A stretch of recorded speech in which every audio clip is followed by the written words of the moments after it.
Welcome back to the Athlete Hackers Podcast. My name is Chris Schrade. And I am Mark Spellman. Today, we have the privilege and honor to be talking with the Director of Men's Basketball Strength and Conditioning at Baylor University, Charlie Melton. Coach, what's happening, buddy?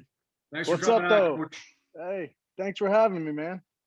I got a personal thank you. Coming your way. I didn't watch a lot of basketball this year at all. There's some other things going on in my life. I couldn't really watch it, but I did the brackets with my son. And I chose Baylor basketball because of the 2020 squad. Yeah. It was the biggest team I've ever seen in my life. And I was excited to see them in that tournament that year, but of course it got cut because of COVID. So this year I'm like, I'm choosing Baylor. They're going all the way to the national championship because of their size. So I got bragging so appreciate that from you. And I will remind everybody, who'd you pick in the final, Chris? I went with the wrong team in the final. Mark had both and chose the right one. Me and Mark. That's all right. Charles Barkley picked wrong too.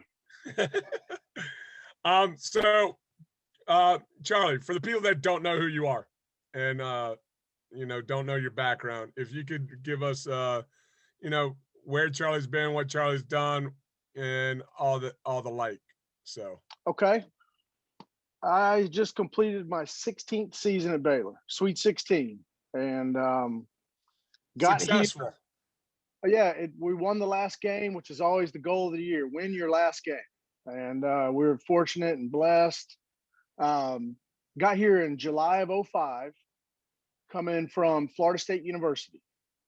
And at Florida State, when I was there at the time, I had track and field, volleyball, oversight, women's soccer, and assist football, also internship director at Florida State. So my former professor from Memphis, where I'd come from to get to Florida State, had gone to Baylor. Scott Drew was in his second year at Baylor, and I got the phone call, hey, they're looking for a basketball-only guy. And my professor said, I'm working with him on body fat, DEXAs, and nutrition. Are you interested? And with 200 athletes a day and internship responsibilities, to get paid the same money to go to a 15-man squad was a no-brainer. Really blessed, really fortunate with that. And it was kind of a buy low, sell high opportunity. Coach Drew took that job in 2003 after, massive scandal and some bad times at Baylor.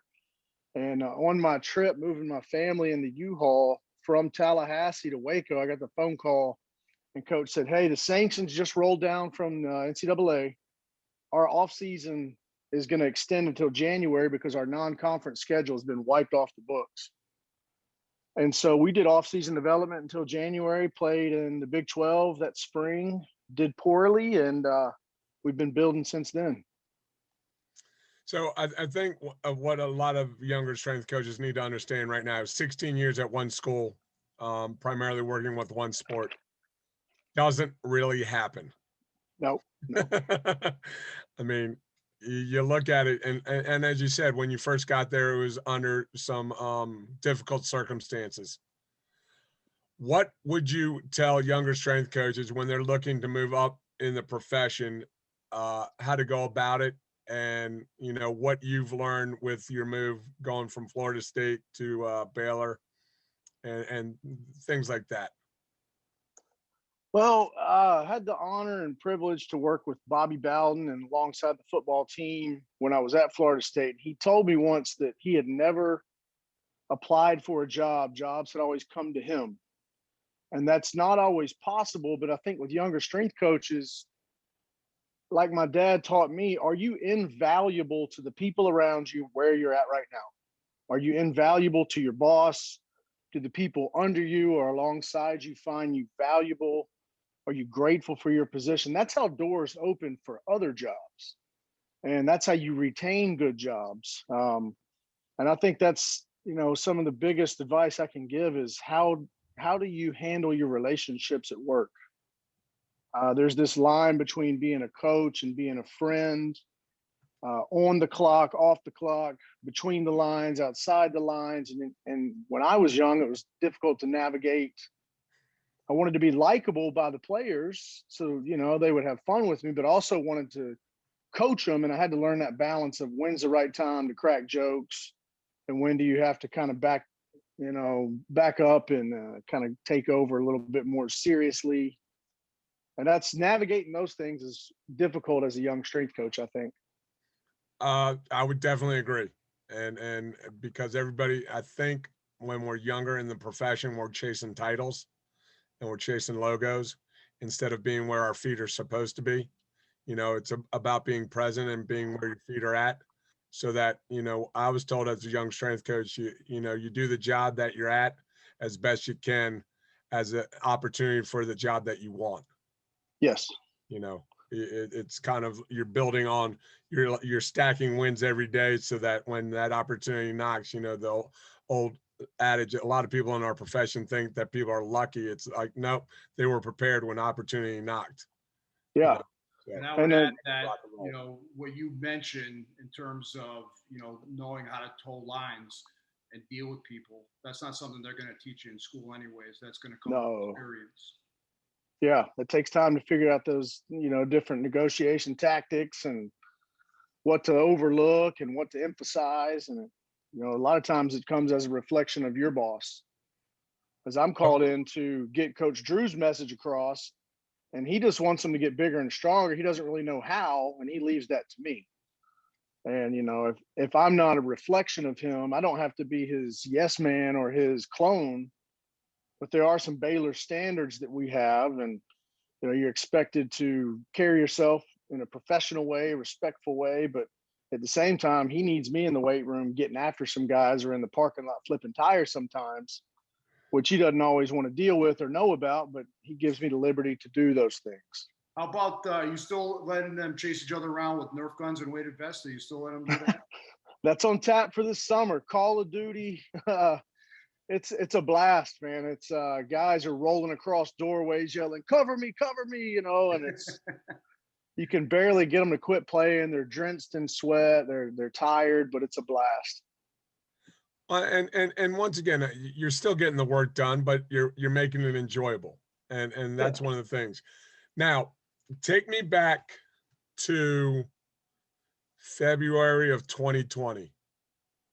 You're probably getting ready for Big 12 tournament, and then COVID hits. I mean, obviously you had a very good team, Yeah.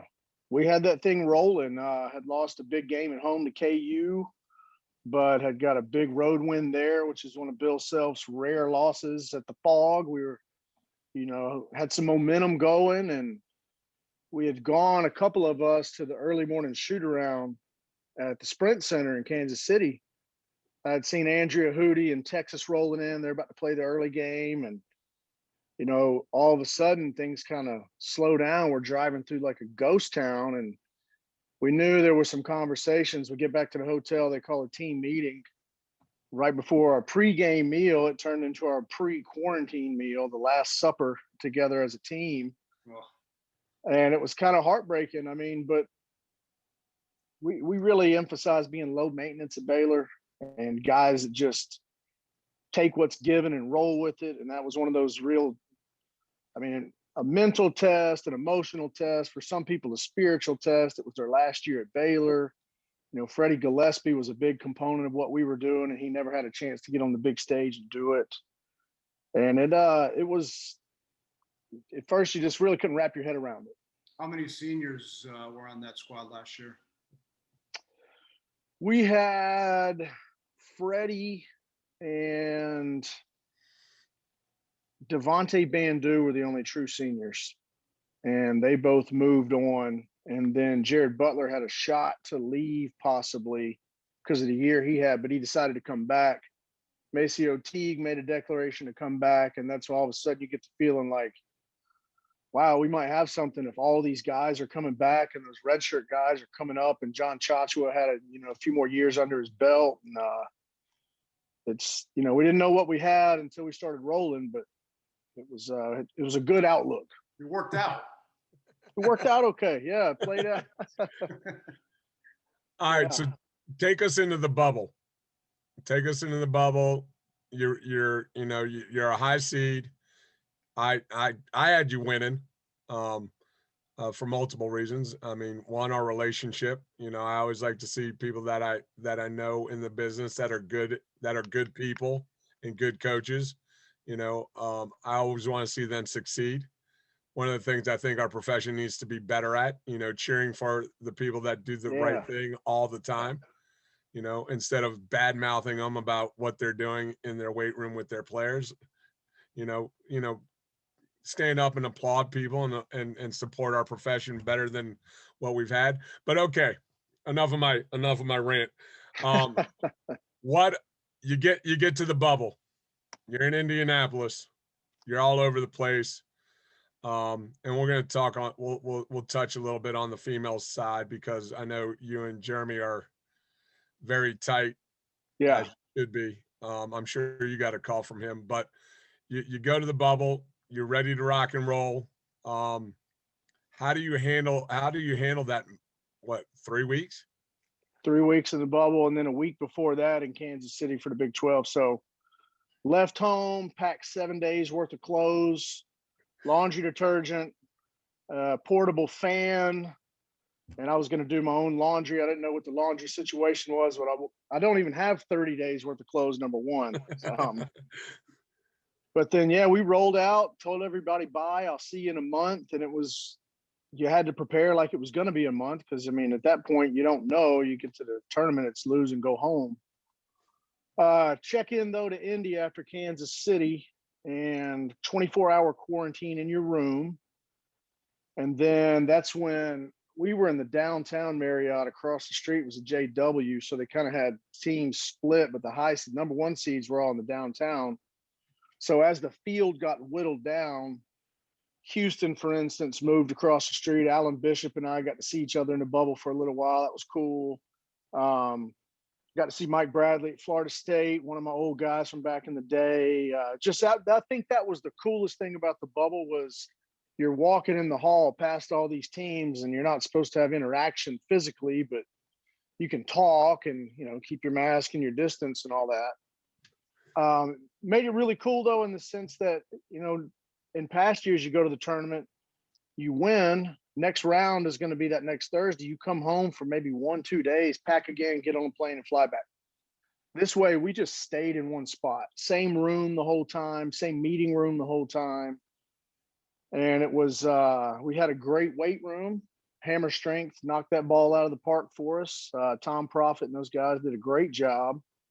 And we just had a routine. We had initially the first couple of weeks, 1 hour a day allotted where we could go across the street through a secure walkway with no access to the public to this baseball diamond, this stadium, and get some outdoor time. You could only go to the weight room at scheduled times, but then as the field got whittled down, less teams in the hotel, you could get to the weight room when you wanted it. We had this massive banquet room, large enough where we had a video game section, a cornhole section, an outdoor basketball set up, and a half court taped off. We just had a massive, massive room, which was a real blessing to be a number one seed, because the other seeds were crammed in a room about a fourth or fifth the size of ours, with just enough room for film and banquet line and tables. So that whole room was just for Baylor? Baylor had this massive room. Gonzaga had, the big room. Houston had a big room at the JW, but then they moved over as a lower seed and they shrunk them down. So the room wasn't big. I'm sure Coach Bishop was happy with that. Oh, once the whole team was in the room, he couldn't even fit in there. He's so big. All right. We'll skip a couple rounds. We'll get you to the semifinals. Actually, let's get to the national championship. You see Gonzaga, everybody's, touting them as they're going undefeated.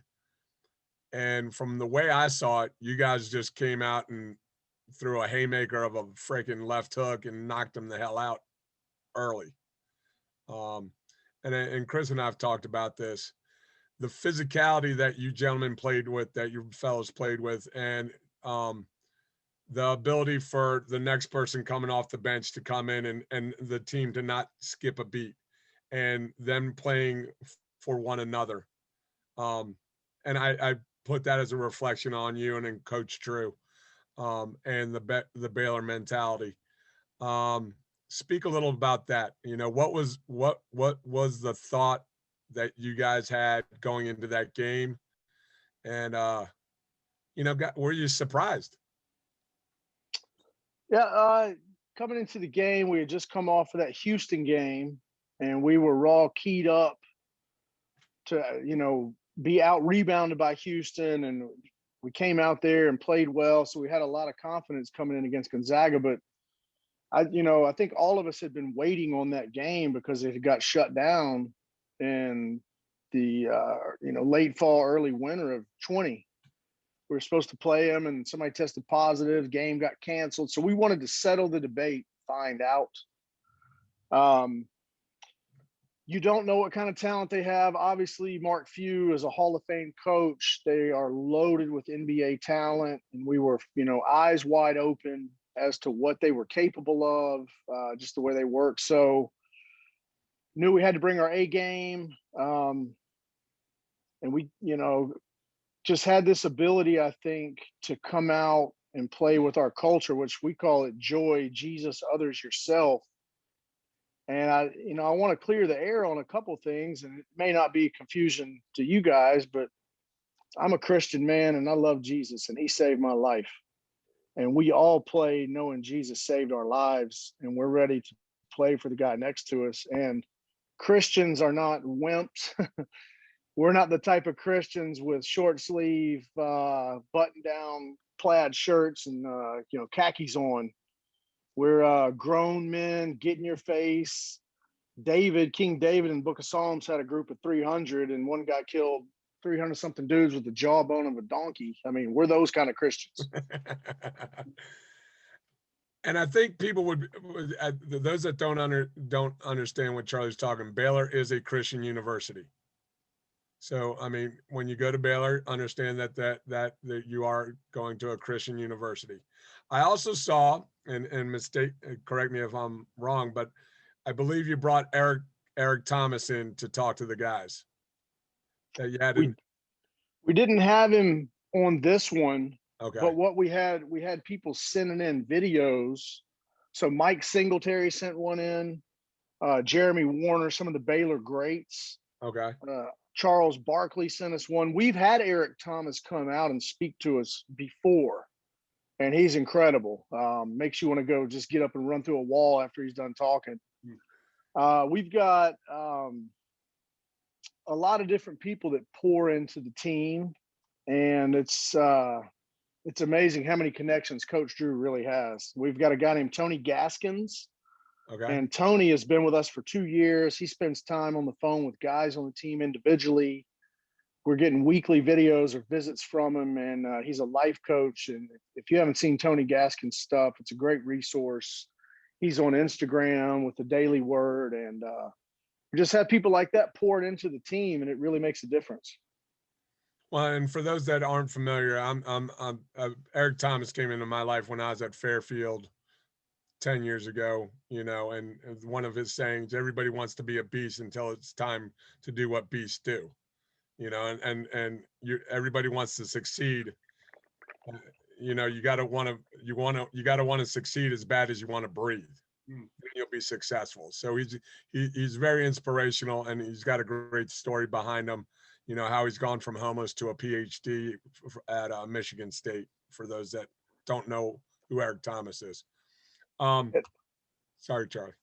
Oh, well, you reminded me, if you look at the nature of teams, some of those teams, when you're coming out in those last rounds of the tournament, during the warm-ups, we're used to people bad-mouthing Baylor, F Baylor, hooting, hollering, posturing before in the team warm-ups and staring guys down.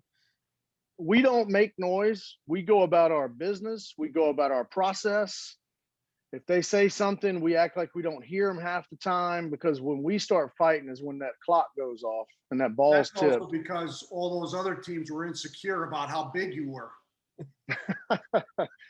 Well, we were very secure that we were about to open that proverbial can of whoop ass, and we expect to do that every game, and we got the guys to come in and back it up.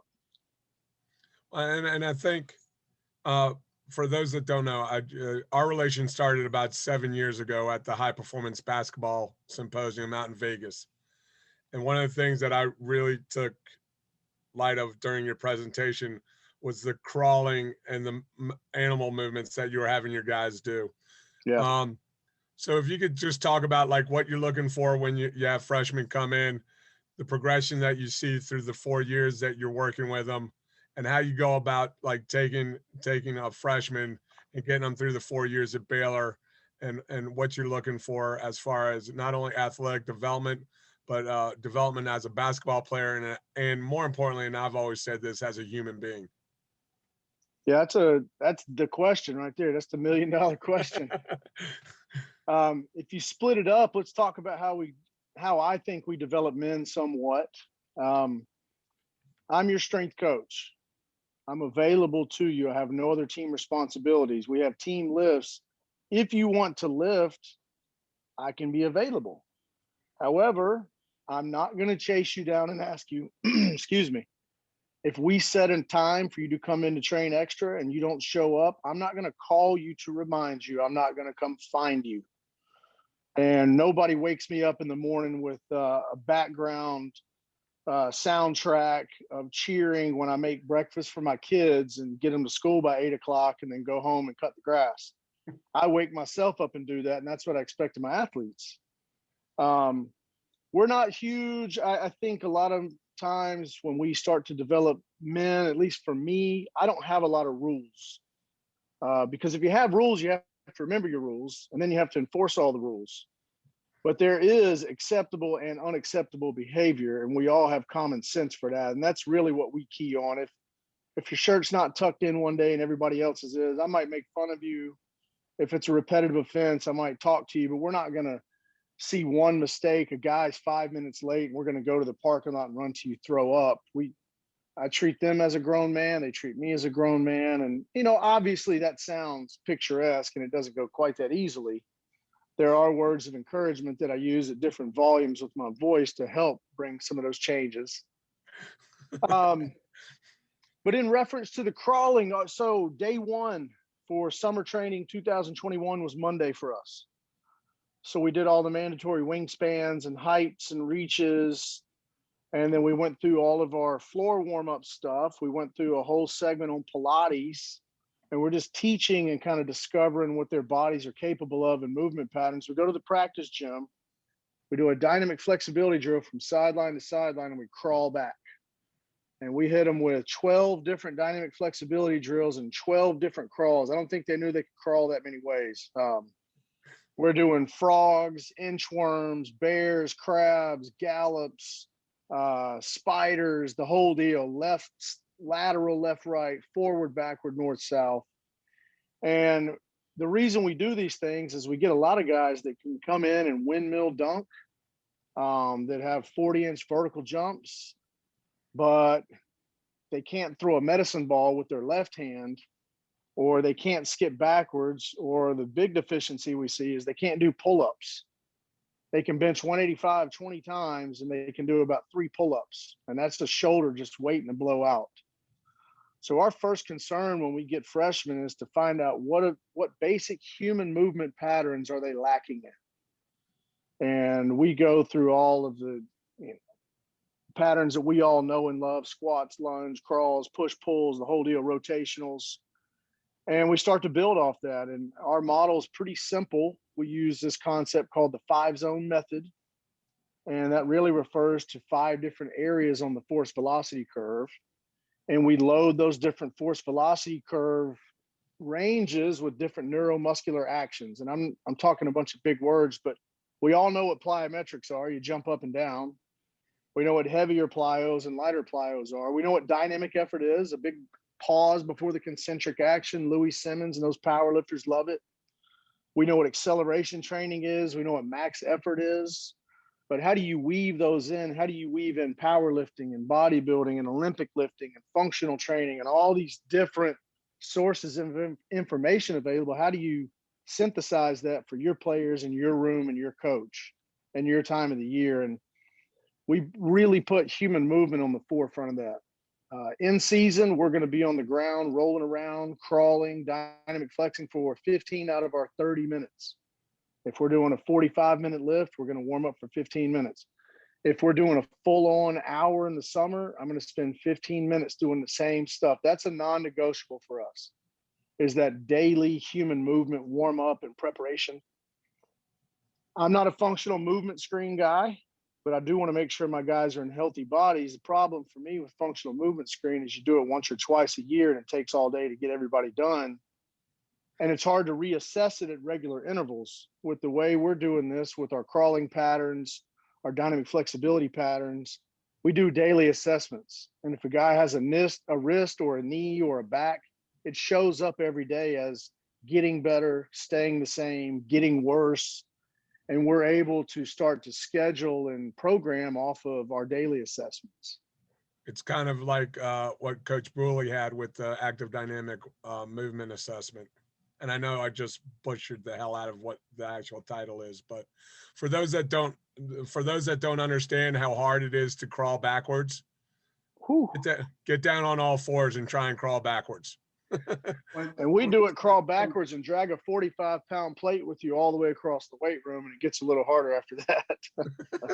Just from a layman's perspective, basically what you're doing before you load these guys with any weight whatsoever is you're looking at their structure to see if their structure can handle that weight. Is that accurate? Exactly. And then you're going to, and if the answer is no, then you're going to put the modules in place that correct that first. Yeah, if it's leg day, we're going to do legs. If your left leg isn't functioning that well, we're going to pick a unilateral exercise, a single leg exercise for the good leg, and find an alternative for the bad leg. Or we're going to pick a great bilateral exercise that loads your legs but doesn't hurt your sore back that day. So you train unilateral and bilateral lower body? I know it blows your mind. I think that's blasphemy. You can't do both. We did today is our unilateral and rotational torso day. And we did all upper body push pull, single arm, all lower body push pull, single leg. I think, and I don't mean to make a light of this, but I think part of the problem in our profession is that we're arguing about things that just don't need to be argued about anymore. Yeah. I mean, Are you doing unilateral or bilateral? Well, I think you should, and you've kind of reinforced this, you got to do both. I mean, especially in a sport of basketball where you're on one foot and you're on both feet, and you're on your left and you're on your right and you're on both of them. So you should train on one, on both, and then go from there. Well, you see the way it comes together with a guy named King McClure that was with us a few years ago on a Kaiser squat machine, which gives you a little power output reading. And you could do that visually. You could do it with any, a Tendo unit. You could just coach with your eyes. His left leg had a 14% differential from his right leg when we did a one leg squat for power output. And it caused a problem when we did the NBA lane agility, which is a combine test for the NBA, which is you basically run around the box one way and run around the box the opposite way. He just couldn't turn the corner with his left foot, and it was killing him on his times. But then that was translating out to the floor. If somebody crossed him to their right to his left leg and snatched it back, he could not recover off that left leg fast enough to stay in front of the guy with the ball. Huh. So we spent all summer and we took that 14% differential to a 4% differential. And 3 months later, he's running the NBA lane agility from either corner with the same speed. And he was a better defender that year for us. And I'm not concerned. I mean, I've competed in Olympic weightlifting. I did the Scottish Highland Games for 10 years with my kilt on. And the way I program has no reflection on what type of man I am. And I think a lot of times we get caught up in that where guys want to say, all my guys squat to the floor. I will tell you right now, all my guys don't squat to the floor, and some of them don't squat that often, but we sure train legs, and we sure keep them on the floor to play the game with this little orange ball that doesn't involve much of a load at all. That's real interesting, though, how you're able to transpose how that deficit plays itself out on the basketball court. And now the unfortunate thing, people listen to this now, next time someone gets crossed over and gets their ankles broken, they're going to blame it on the differential in their leg. Well, some people are just bad athletes like myself. That's why we coach, right? I can't do it, but I'll tell you how to do it. And I think, we've had a bunch of coaches on, and I think that one of the main themes that keep coming up is you got to meet the players where they're at, and then you have to do right by them. Yeah. At the end of the day, yes, we all answer to somebody, but if you're doing what's best for the athlete that's in front of you, and making sure that you come from a genuine point of view, and it's not personal. It's, I'm going to help you become the best version of yourself with the time that we have together, then, everything should work out for the best. And I think a lot of people in our profession want to see, I'm sure your phone has been ringing off the hook. All right, what do you do in the weight room? Well, what I do in the weight room is what works for my guys. Exactly. I've told everybody this. I'll send you whatever program I've ever done with any of my teams. It doesn't mean it's going to work for you. Right. It just doesn't mean that. And it's one of those things that, they're going to, unfortunately, they're going to praise you this year. But if you don't win the tournament next year, it's like, well, what happened to Baylor? Well, we had a couple guys graduate. we got some new guys in, and other teams got better. It's how it works. You're not defending a national championship next year. You're trying to win another one. Yeah, it's a clean slate every year. It's 0-0 at the start of the season. Yes, sir. That's there was a lot of good Twitter stuff coming out. Baylor listed the football team, and it was phenomenal. Made me feel really good. But what I did was go through and search Twitter, and you can all do this, Baylor weight room, and you'll see some comments from 2011 and 12. Some guy said, I'm pretty sure I could sit on the Baylor strength coach and crush him. One was about these guys got chicken legs, pencil arm. There was a lot of negative flack coming at us. And that's the reality of it. I saved all the negative messages in my phone so I can pull them up and read them every day. I don't care that people like me when I do well, because everybody likes you when you do well. It's that levity and that gravity of, like you said, we're moving on to a new thing. And 8 Man Strong is one of the companies I love, but they've got a shirt that says "Only Forward." And we're going forward from here. What we did has been phenomenal, but now it's on to the next,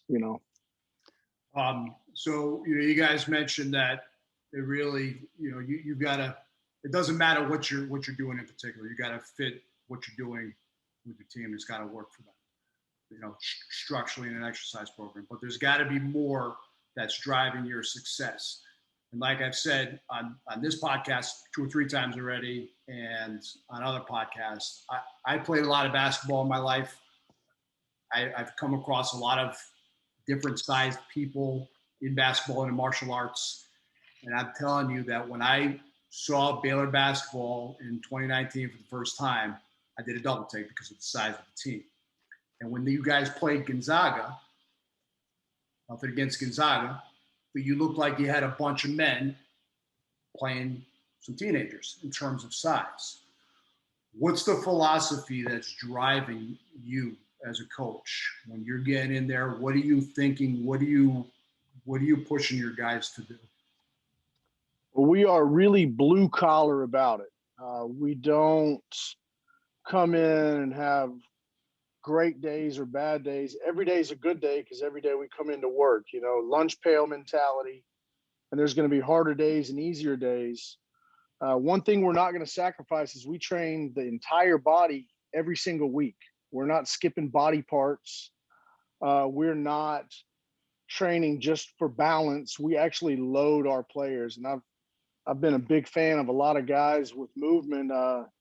Dewey Nielsen is a guy on YouTube that's with jiu-jitsu and rock climbing, and some of his crawling patterns are phenomenal.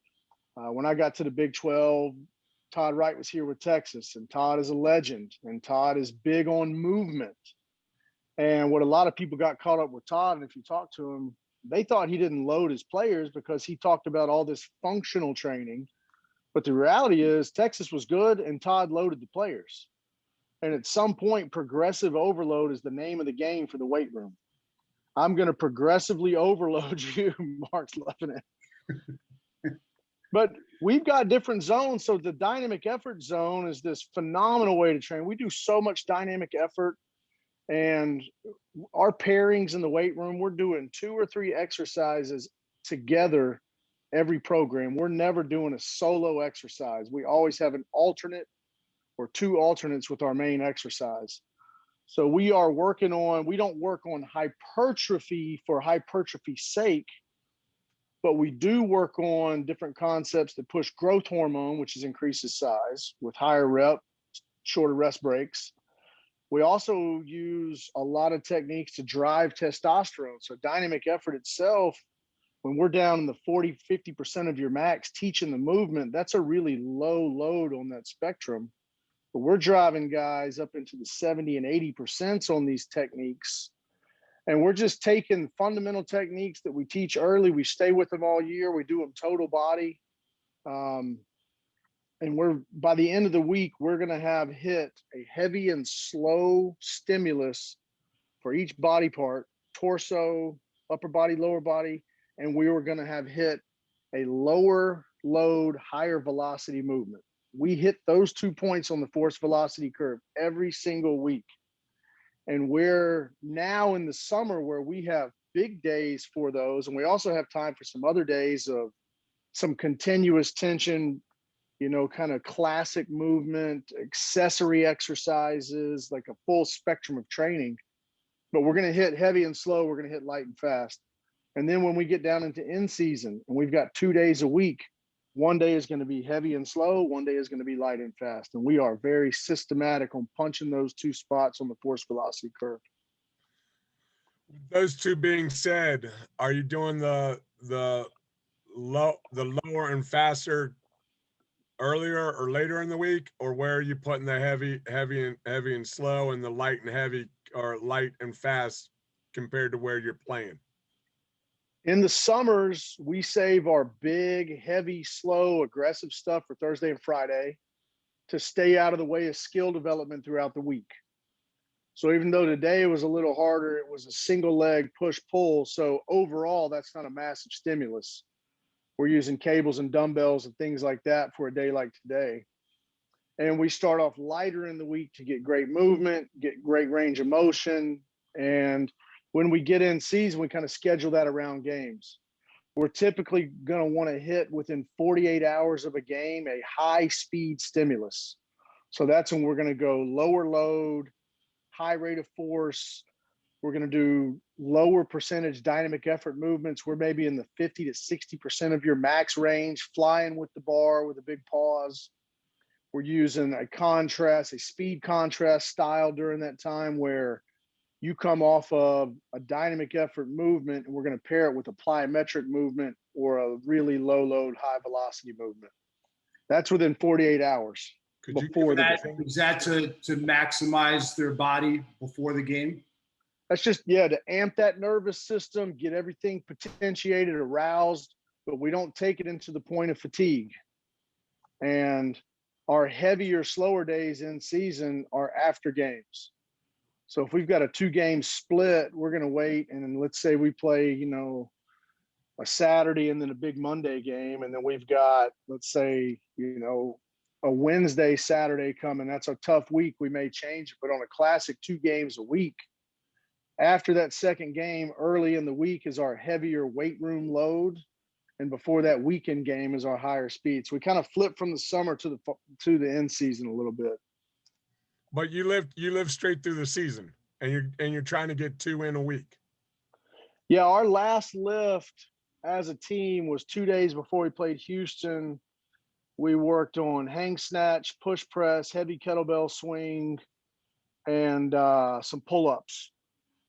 Okay. And we got after it for about 30, 40 minutes and just moderate weight, high velocity stuff. And, you know, we don't pull back out of the weight room, but I think the understanding of what is the weight room, is it to do what you've seen people do in Flex magazine or powerlifting on YouTube? No, it's a primer for the nervous system. And we may call going to the weight room and not touch a weight the entire time. It's just where I carry out my business. It doesn't happen to always be weights or dumbbells or barbells. But just to kind of recap, even though you've got this highly scientific, sophisticated system, at the end of the day, what separated Baylor from everyone else is the blue collar work ethic. It's getting in there every day and utilizing that system. Yep. And if you can't do option A, we're going to find option B. If not, option C. If not option D. If not option D, you're going to the training room and I can't help you. But we're going to find something. If your wrist hurts, it doesn't mean your entire body's broken. Trust me. Or just because you roll an ankle doesn't mean you get out of upper body lifting. We're still training. We are training. And we are loading. I would even say, even with an ankle issue, you can still load the lower body. You're just going to do it in a different method.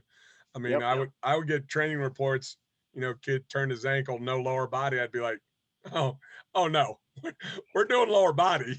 No, that's when we break out loaded glute hams where you don't use the foot at all and smash their hamstrings. I love when people roll their ankles, because then I go glute ham until they cramp. And then all of a sudden their ankle's better. Yeah, the ankle feels really good, coach. I think I can go today, you know. They're at you know, as we've been in the profession long enough, there's definitely there's secrets to the trade of our business that, all right, we'll see if that's really an injury or not. I mean, yeah, you watch him after practice and he's putting on a dunk clinic when he thinks no coaches are in there, and you know the truth. Yep. Well, I had a kid one day. He was like, "Yeah, I can't do conditioning today." And then the next day, the team had practice, and he's out running around playing soccer with his team. I went over, touched the coach. I was like, "Just to let you know, the next time he misses conditioning, he misses practice the next day." And the coach was like, "Yep, I totally agree." All right, yeah. Problem solved. Yeah. Coach, with your players, are you finding that you know, at a certain point, I'm assuming as they become juniors or seniors, but at a certain point, are they starting to understand their bodies a lot better? Are they getting more kinesthetic awareness? Do you think that, you know, they're almost at the point where they can monitor and help themselves perform better in weight room? Are you getting that kind of competence out of them, or are they just kind of just going along with, you know, what you tell them to do? No, we definitely instill that in them. When we're in the weight room, I talk like I'm teaching a class half the time, explain everything. I'm one of these people that I don't enjoy doing things that I don't understand why I'm doing them. And my players perform better when they understand why we're making that choice for that day in that moment. And there's always, you know, a 5-minute speech. Hey, we just played this team. We're playing this team. You know, practice is going to be hard today. Films was terrible. So we're going to make the lift a little different just to fit this moment. And when you talk to guys, you know, we love the overhead press. But we've got one guy that does behind the neck push press. Got another guy that does standing push press in front, military press. We got 2 other guys that go over and do a seated dumbbell press. I don't care what version, we're just going to load overhead. And these guys have the wherewithal to say, hey, my wrist is really hurting on this bench press. Can I go to the shuttle MVP and do bench press with a stability ball? Of course you can. You know, let me know. And I always want to reward them when they tell me they're hurting in the weight room, and give them an option that feels better, because that gives them a little bit of ownership over their body, because we do want to be at that point where they can walk in and say, Coach, I can do these 3, but I know this one's going to be hard. I'd rather just do this instead. And we're really blessed with guys that make good choices. And how long does that take to get to that level of awareness? Depends on the player coming in, but if you're talking about a high school guy, it might take a couple years, because some guys will tell you their back hurts and they can't squat. Then you lay them down, you crack their back for them and stretch their hip flexors, and their back feels amazing. And it's learning, why does my back hurt? how can I fix it? How can coach help me fix it? It's not just that, oh, my back hurts, so I'm done for the day. It's learning and helping them manipulate through some solutions to where they gain a bigger understanding of it. Also trying to fit a 6'9" body in a 6'5" bed frame and a 6'4" desk and chair in your classes. So, I Yep. mean, I think, I know it's gotten better, and I know, the tall guys have tall beds, but at the same time, some of those tall guys still don't fit in those tall beds. Some are hanging off. Yeah. Yeah. Going to our profession. What do you, how, if you were in charge of the athletic performance at the university, and I know Baylor does a great job, and you've Great done it coaches. well, and also one of the best performance programs in the country, my opinion. How do you see, how would you put a performance team together? Who do you think should oversee that performance team? And how do you see the interaction between the sports performance side and the sports medicine side? They say keep your friends close and your enemies closer. And the athletic trainer can be your enemy, and not in the sense that he's out to get you, but he can make some decisions that you can't override. And having that relationship and having collaboration across the board, I think, is the way I'd want to run that, where we tend to be in silos. I mean, I'm in a silo over in the Farrell Center. I'm removed from the major football weight room and the Olympic weight room. And we do a pretty good job of knowing each other here at Baylor, but and like you said earlier, being at one school for this long is very atypical. And a lot of kids will want to come intern with us because basketball is really fun and we have a blast over where I work. But we always encourage them, you probably need to get an internship with about 5 Olympic sports and learn how to coach. Track and field was one of the best growth moments in my life as a strength coach. It's 60 kids, 7, 8 different events, different genders, different bodies, different motivations. And I think as somebody that was to oversee a department like that would have to have more than just football as an experience. And I know football pays the bills, but at the same time, you tell a women's tennis dad that his daughter is not as important as a linebacker, and you're going to have a problem on your hands. And it's at Baylor, across the board, equestrian, golf, tennis, volleyball, softball. I mean, all of our sports are pretty successful.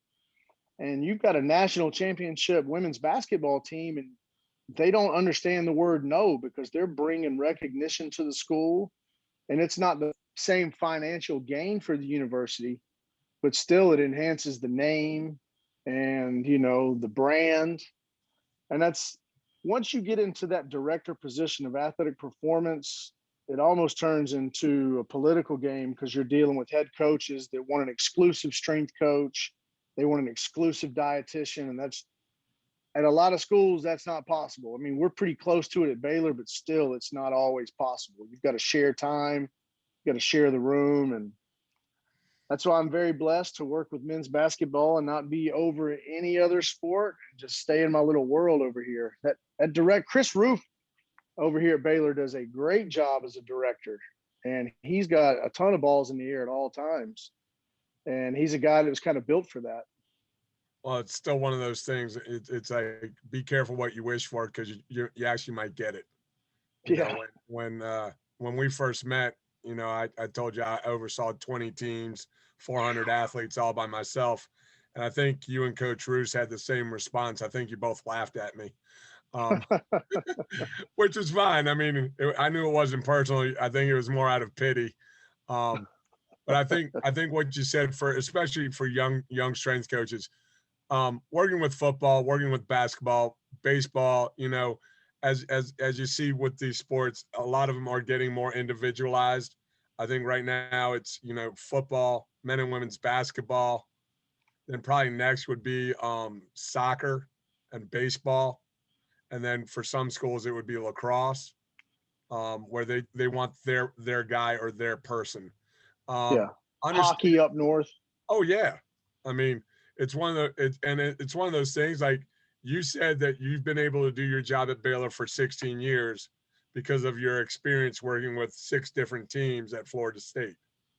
Yeah. You know, and I think so many people that are in our business, especially just getting in, they want to be you. They want to be Charlie. You didn't happen overnight. You know, No, Rome wasn't built in a day, brother. no. And that's I mean, I don't really know where I was going with that, but you know, it's just one of those things. It's I'm really trying to get back into the profession because I want the profession to do better for itself. I think a lot of people that oversee our profession don't understand how important we are. And they think that anybody can be in the weight room and do our jobs where, you know, no, you can't. And no, you probably shouldn't. So I'm going to upset a lot of people with that one, but whatever. We've touched on it a little bit here with the discrepancy between the men's tournament and the women's tournament. With the women's team at Baylor being as successful, if not more successful than the men's program. Yeah, oh yeah. As far as national championships go, what was their response to and how did you feel about what the NCAA did as far as setting the men and women's programs up not on equal level? It wasn't fair. It wasn't equitable. You know, my daughter, Nora, 17, if she goes to a tournament and they've got 3 pink dumbbells and a yoga mat, and I've got more equipment than that in my garage at home, I'm not going to be happy because that's a reflection of how much they care about your son or daughter. And I think money goes out the window. Being a revenue sport, I've been on the other side with Florida State football, which was the money maker in Tallahassee, and you had everything you wanted, you know. And I've been on the flip side where, you know, we didn't get what we wanted at track and field ever. Once I got out of working football as a GA and I was an assistant, everything changed. And I don't think that at that level of the NCAA tournament, I mean, that's especially for these young ladies where the prospect of making the WNBA is slim. I mean, it's slim for our guys, but there's more overseas opportunities to play professional. But I mean, guy or girl, you dream about going to the big dance. You know, one shining moment, here it is, and you walk in and you've got this scrub weight room. It was a big disappointment. It wasn't just the weight room too. It was also the catering. Yeah, box lunches, box meals. I wasn't there, you know, I didn't see it firsthand, but obviously Jeremy Hefner was none too pleased, and he had reached out to NCAA administration. And I know the CSCCA organization, which I'm part of, found out about that situation and had Eleco ready to bring in large amounts of equipment to San Antonio because Eleco is now based in Austin. Oh, okay. And there were people trying to solve that problem once the word came out.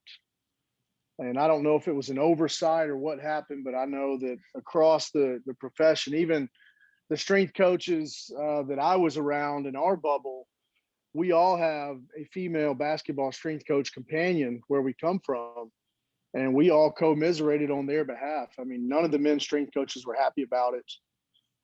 At the end of the day, strength coaches, it's a tight group, and it should be. You spoke about it earlier, but I know in the Big 12, at least, all of us strength coaches really tight. I can call any one of those guys or girls right now, and they pick up the phone. And so that's it. When our profession learns to kind of stand together and link arms and make yourself more valuable. You talked about, you know, being underappreciated. It's true. But then my question is, how do you represent yourself and your family's name? I mean, I was always raised that the name Melton, my last name, means something because my dad's family has that name. And it's, if you walk into the weight room and you're unprofessional and you don't know your work and you can't relate to people, go work at a fitness center somewhere, or go do something different. This is a privilege to have this job as a strength coach. It is the coolest job in the world, and it should be Yes. it should be respected and honored and cared for. Well, and I think with people like you in the profession, and Jeremy, and everybody that we brought up in our conversation, I think we're headed in the right direction. Hopefully. I mean, I say Yeah, that, it takes one bad apple to ruin the bunch, unfortunately. So, yeah. The standard, what is it? Normal curve, standard deviation stuff. I mean, you've always got that sweet spot. You got your upper 10%, lower 10%. That's just human nature. But I think the more we get the message out, I'm blessed to be one of the older guys now. Like when I go to conferences, I sit with the old strength coaches, and we're looking at the young strength coaches that still walk without pain and move well, and just bringing up those glory day moments we had 20 years ago. the ones that can actually go through the whole crawling pattern that you have. Right. Charlie, it's been our pleasure to have you on. I got one more question. Oh, I'm I sorry. got two more questions. Okay. Yeah, Two more shoot. questions. I'm in no hurry. If you had your choice of a kid coming out of high school going to come play for you, okay, and you had one kid who had a bunch of experience in the weight room and a kid who doesn't have any experience, what would you prefer, and who's going to be more successful, or at least not necessarily successful? Who's going to learn faster? I've seen it both ways. Fred Ellis was a guy that played for us years ago, and he's coaching here at UMHB in Texas, down in Belton, south of here. He had a great high school program in California. His knowledge of Olympic lifts made it so easy to coach him. And then I've had guys that have come from real strict programs with a lot of football lifting experience. It doesn't serve me at all, and I have to teach them new things when they get to the weight room. Do you get a resistance from those players, like they know more than you? There's sometimes a little bit of a preference. It was more that way when I hadn't been at Baylor for so long. Now that I've been there so long, they walk in the room and the older guys kind of say, "You better listen to Coach Charlie." And we kind of have established ourselves now as, what our program's about. But early on, yeah, even with Coach Drew, there was this, hey, the NBA does this, or Todd Wright at Texas does that. How do you compare to the NBA? But to the point, I almost prefer somebody with very limited weight room experience, and I like to teach them from the ground up if possible.